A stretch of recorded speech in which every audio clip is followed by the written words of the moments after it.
Mary Anderson stood at the floor-to-ceiling window of her penthouse office, gazing out at the twinkling lights of Los Angeles. At 55, she was the picture of success, impeccably dressed in a tailored Chanel suit. Not a strand of her expertly highlighted hair out of place. The Anderson Hotel empire was her kingdom, and from this lofty perch she ruled it with an iron fist. But as the clock struck 9 p.m. and her employees filtered out of the building below, Mary felt the familiar ache of loneliness creep in. The empire she'd built alongside her late husband, Robert, suddenly felt hollow. "Oh, Robert," she whispered, her manicured hand resting on the cool glass. "What would you think of me now?" Her eyes drifted to the single-framed photo on her otherwise stark desk, a younger version of herself, Robert, and their son John, all smiles on a beach in Hawaii. It was the last vacation they'd taken as a family before everything fell apart. John. The thought of her estranged son sent a sharp pain through Mary's chest. Where was he now? Was he safe? Happy? It had been 10 years since that fateful night when she'd told him to leave and never come back. 10 years of sleepless nights, wondering if she'd made the biggest mistake of her life. As Mary sank into her plush leather chair, memories flooded her mind. Robert Anderson had been a force of nature, charming, ambitious, and utterly devoted to building his hotel empire. Mary had fallen head over heels for him at a charity gala, captivated by his dazzling smile and big dreams. Their whirlwind romance led to a fairy tale wedding, and within a year, Mary was pregnant with John.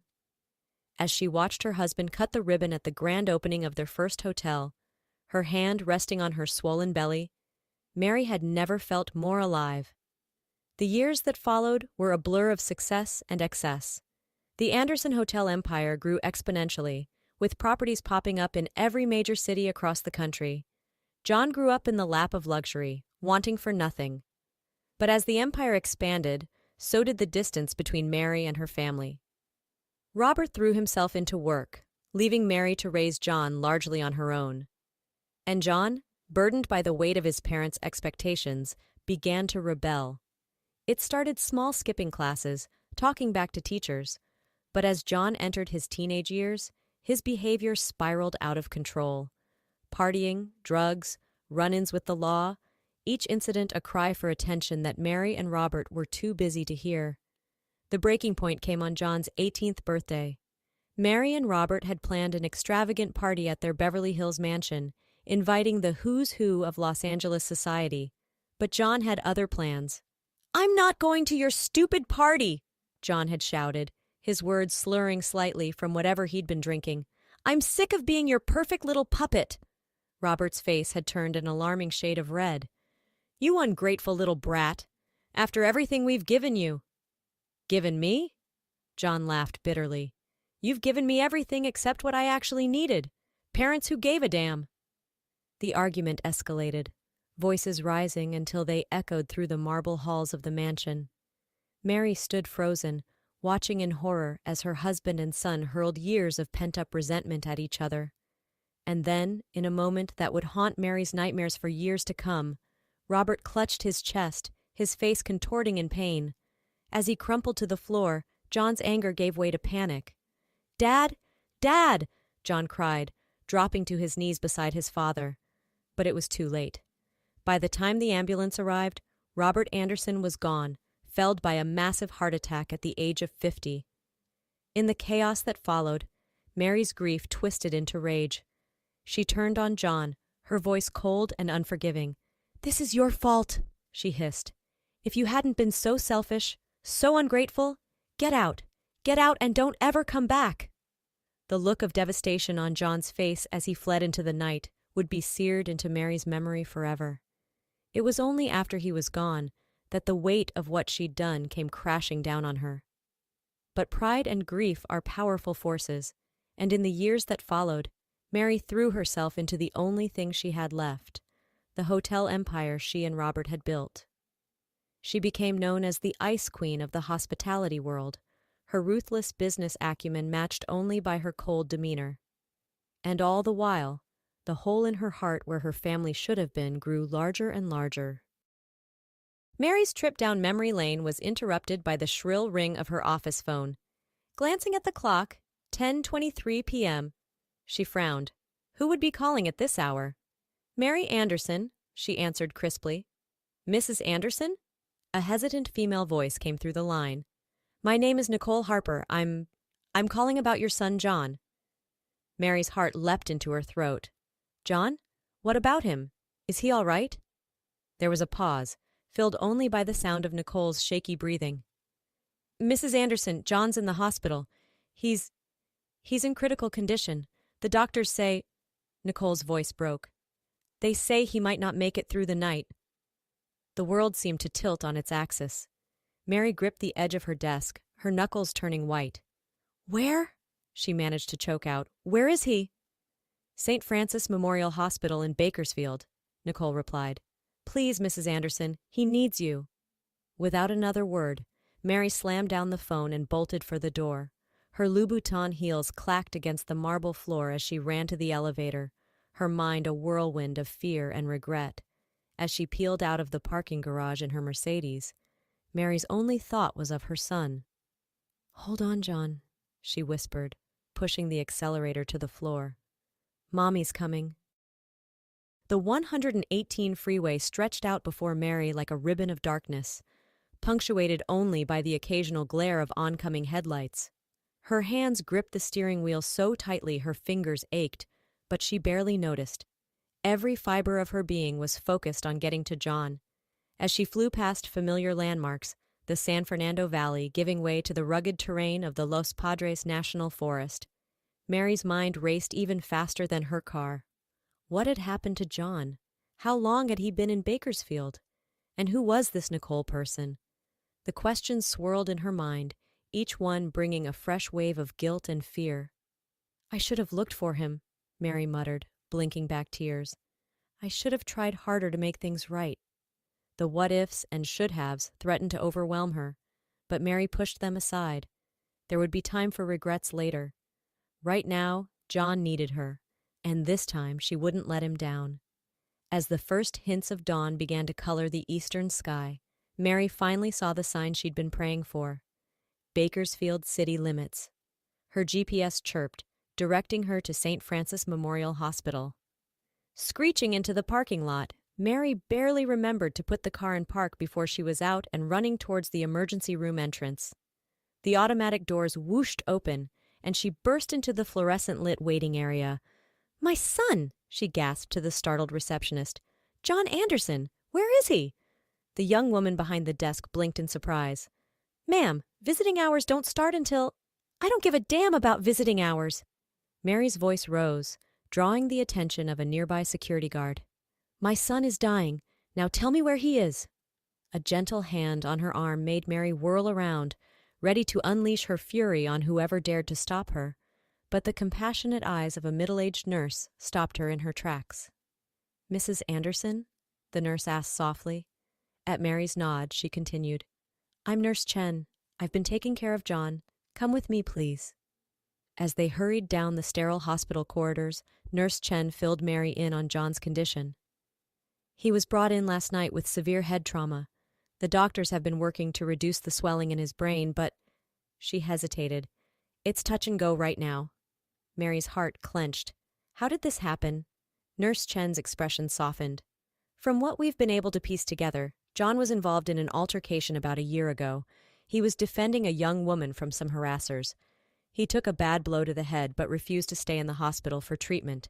It seems the injury was more severe than anyone realized. They stopped outside a room at the end of the hall. Mrs. Anderson, Nurse Chen said gently, I need to prepare you.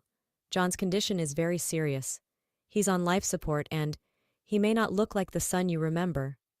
Mary squared her shoulders, steeling herself for what lay beyond the door. I understand. Please, let me see my boy. As the door swung open, Mary's breath caught in her throat. There, surrounded by beeping machines and tangled in a web of tubes and wires, lay John. His face was swollen and bruised, a stark contrast to the peaceful expression he wore. Oh, John, Mary whispered, rushing to his bedside. She took his hand, so much larger than she remembered, yet still unmistakably her little boy's. Mommy's here, sweetheart. I'm here now. As Mary sank into the chair beside John's bed, the weight of the past 10 years crashed down upon her. Tears flowed freely as she stroked her son's hand, murmuring apologies and promises. "I'm so sorry, John," she sobbed. "I'm sorry I wasn't there for you. I'm sorry I let my pride and anger keep us apart. But I'm here now, and I'm not going anywhere. Do you hear me? You fight, John. You fight to come back to me." As the morning sun began to filter through the hospital room's thin curtains, Mary made a silent vow. No matter what it took, she would make things right. She would be the mother John deserved, the mother she should have been all along. Little did she know, the road to redemption would be far more complicated and far more rewarding than she could have ever imagined. Mary had been at John's bedside for hours, alternating between quiet pleas for him to wake up and fierce demands that the doctors do more, when she spotted a young woman hovering in the doorway. She was petite, with long brown hair pulled back in a messy ponytail. Her clothes were wrinkled, as if she'd slept in them, and her eyes were red-rimmed from crying. But what caught Mary's attention was the gentle swell of the girl's belly, visible beneath her oversized sweater. "You must be Nicole," Mary said, her voice hoarse from hours of talking to John. The girl nodded, taking a tentative step into the room. "Yes, ma'am. I'm sorry I didn't introduce myself earlier. I didn't want to intrude." Mary's eyes narrowed. "You're the one who called me, aren't you? How do you know my son?" Nicole's hand moved protectively to her stomach. "John and we're together. This is his baby." The words hit Mary like a physical blow. A baby? Her John? A father? She looked at the unconscious man in the hospital bed, trying to reconcile the image of her rebellious teenage son with the idea of impending fatherhood. "I think," Mary said slowly, "that you and I need to have a talk." They retreated to the small waiting area at the end of the hall, both women eyeing each other warily. Mary took in Nicole's appearance more closely, the worn sneakers, the faded jeans. This girl was a far cry from the society debutantes she'd always imagined John would end up with. "How did you meet my son?" Mary asked, unable to keep a hint of judgment from her voice. Nicole's chin lifted defiantly. "At a diner where I was waitressing. Some drunk jerks were hassling me and John stepped in. He took a pretty bad beating, but he saved me." Her voice softened. "He was my hero that night." Mary's heart clenched. That sounded like the John she remembered, always ready to fight for the underdog, even at his own expense. "And the baby?" she pressed.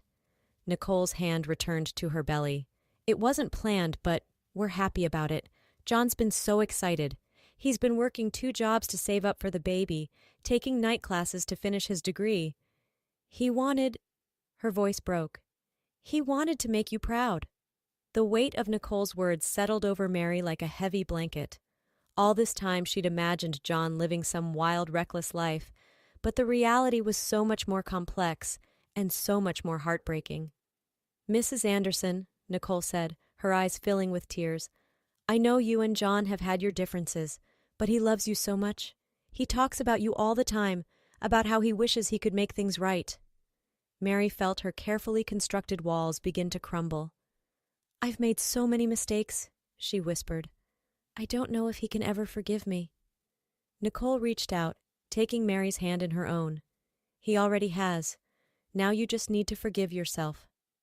As the 2 women sat there, united in their love for John and their fear for his future, Mary felt something shift inside her. This girl, this stranger who was carrying her grandchild, had shown her more compassion in a few minutes than Mary had shown anyone in years. "Tell me," Mary said softly. "Tell me everything about my son's life. I want to know it all." And as Nicole began to speak, painting a picture of the man John had become, Mary allowed herself to hope. Hope that it wasn't too late. Hope that she could be the mother and grandmother that her family deserved. As night fell once again, Mary found herself back at John's bedside, this time with Nicole curled up in a chair nearby. The steady beep of the heart monitor was both comforting and terrifying, a constant reminder that John was still with them, but only just. Mary's mind whirled with everything Nicole had told her. John had been living in Bakersfield for the past 5 years, working odd jobs, and slowly piecing his life back together. He'd gotten his GED, enrolled in community college, and was on track to graduate with a degree in social work. He wants to help kids who are struggling, Nicole had explained. He says he knows what it's like to feel lost and alone. The irony wasn't lost on Mary. Her son, whom she'd labeled a hopeless case, was dedicating his life to helping others find hope. As she watched John's chest rise and fall with each mechanical breath, Mary's thoughts were interrupted by a commotion in the hallway. A tall man in a white coat burst into the room, flanked by several nurses. "Mrs. Anderson?" the man said, extending his hand. "I'm Dr. Knight. I understand you requested a consultation?" Mary stood, shaking the doctor's hand firmly. "Yes, thank you for coming so quickly. What can you tell me about my son's condition?" Dr. Knight's face was grave as he explained the extent of John's injuries. The blow to his head a year ago had caused a slow bleed in his brain, which had finally reached a critical point. The local doctors had done what they could, but John needed specialized neurosurgery if he was to have any chance of recovery. "I'll be honest with you, Mrs. Anderson," Dr. Knight said, his voice gentle but firm. "The surgery is risky. There's a chance John might not survive it, but without it, he will certainly die." Mary felt Nicole's hand slip into hers, squeezing tightly. She looked at the young woman who loved her son, who was carrying his child. Then she looked at John, so still and pale in the hospital bed. In that moment, Mary Anderson made a decision that would change all their lives forever. "Do it," she said, her voice steady. "Whatever it takes, whatever it costs, save my son." Dr. Knight nodded, a glimmer of respect in his eyes. "We'll prep him for surgery immediately. It's going to be a long night, Mrs. Anderson. I suggest you both try to get some rest." But rest was the furthest thing from Mary's mind as she watched them wheel John away to the operating room. As the doors swung shut behind him, she turned to Nicole. "Come on," she said, her voice softer than it had been in years. "Let's get you something to eat. That baby needs nourishment, and I'd like to hear more about my grandchild." As they made their way to the hospital cafeteria, Mary found herself opening up to Nicole in a way she hadn't with anyone in years. She told her about John's childhood, about the good times before the family had been torn apart by ambition and misunderstanding. "He was such a happy little boy," Mary said, a wistful smile playing on her lips. "Always laughing, always curious about everything. I remember this one time, he must have been about 5, he decided he wanted to redecorate the lobby of our first hotel. Robert and I came down to find him finger painting all over the marble floors." Nicole laughed, a sound that warmed Mary's heart. "That sounds like John. He's always talking about how he wants to paint the nursery himself." As the hours ticked by, Mary and Nicole shared stories, fears, and tentative hopes for the future. By the time Dr. Knight reappeared, looking exhausted but cautiously optimistic, the two women had formed a bond that would prove unbreakable in the days to come. "He made it through the surgery," Dr. Knight announced, causing both women to sag with relief. "The next 24 hours will be critical, but I'm hopeful. John's a fighter." "You have no idea," Mary murmured, thinking of all her son had overcome. As they were allowed back into John's room, Mary was struck by how young and vulnerable he looked. The machines were still there, but somehow there was a peace about him that hadn't been there before. Taking her place by his bedside, Mary took John's hand in hers. "You listen to me, John Anderson," she said, her voice fierce with love and determination. "You've got a whole life waiting for you out here. A baby on the way, a girl who loves you, and a mother who's so sorry and who loves you more than you could ever know. So you fight, you hear me? You fight to come back to us." As if in response, John's fingers twitched slightly in Mary's grasp. The next few days passed in a blur of coffee runs, hushed conversations with doctors, and long hours spent willing John to open his eyes. Mary barely left the hospital, sending her assistant to fetch fresh clothes and running the Hotel Empire from her phone between vigils at John's bedside. Nicole, too, became a constant presence, her quiet strength a balm to Mary's frayed nerves. As they waited and hoped, the two women began to plan for a future they both prayed would come to pass. We'll need to child-proof the penthouse, Mary mused one afternoon, surprising herself with how easily she'd begun to include John and Nicole in her vision of the future. And of course, you'll both move in with me, at least until you find a place of your own. Nicole looked up from the baby name book she'd been flipping through, her eyes wide. Mrs. Anderson, that's incredibly generous, but we couldn't possibly— Nonsense, Mary cut her off, waving a hand dismissively. And for goodness sake, call me Mary. We're family now. The word family hung in the air between them, full of promise and healing. Nicole's eyes filled with tears as she nodded, a smile breaking across her face. It was late that night, as Mary dozed in the uncomfortable hospital chair, that she felt it. A slight pressure on her hand. Her eyes flew open, focusing immediately on John's face. "John?" she whispered, hardly daring to hope. "John, can you hear me?" For a heart-stopping moment there was no response. Then, slowly, John's eyelids began to flutter. Mary held her breath, her heart pounding in her chest. And then, like a miracle, John's eyes opened. They were unfocused at first, clouded with confusion and pain, but as they settled on Mary's face, a flicker of recognition passed through them. "Mom?" John's voice was barely audible, rough from disuse and the breathing tube that had only recently been removed. Mary couldn't hold back the sob that escaped her. "Yes, sweetheart, it's Mom. I'm here. I'm right here." John's brow furrowed, as if he was trying to piece together a complicated puzzle. You came?" The simple question broke Mary's heart all over again. "Of course I came," she said, stroking his cheek gently. "I'm so sorry, John. I'm sorry for everything.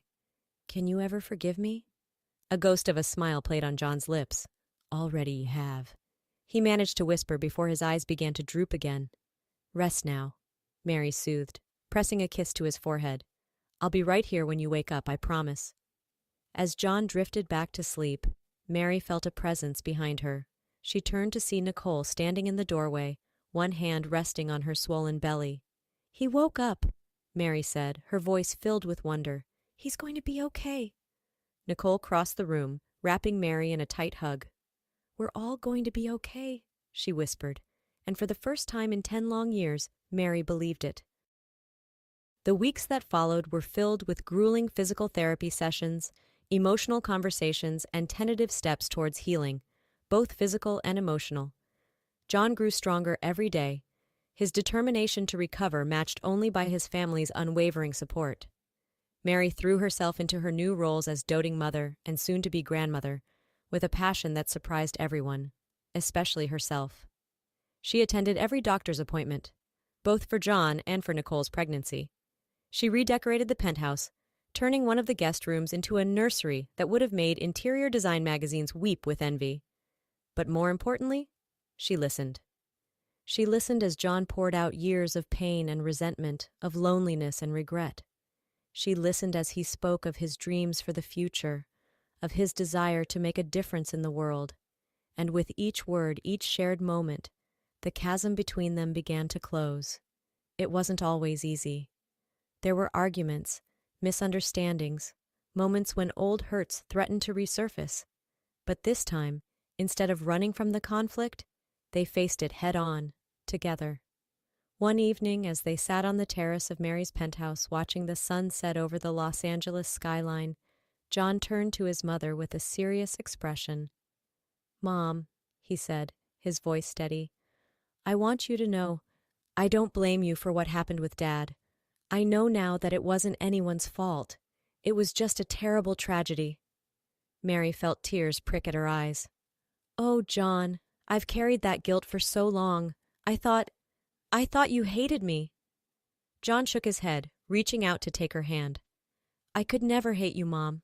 I was angry, yes, hurt, but I always loved you. Always." As they embraced, Mary felt the last of her walls crumble.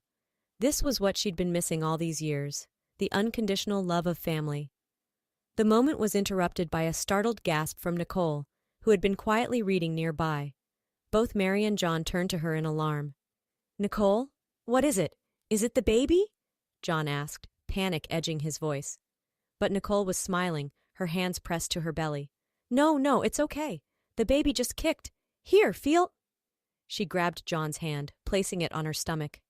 His eyes widened in wonder as he felt the tiny flutter of movement beneath his palm. Mom, he said, his voice filled with awe. Come here. Come feel your grandchild. As Mary placed her hand next to John's, feeling the miracle of new life stirring beneath her touch, she was overwhelmed by a sense of rightness. This was her family. Imperfect, unexpected, but perfectly, wonderfully theirs. You know, she said, a mischievous glint in her eye, I think it's time we expanded the Anderson Hotel empire.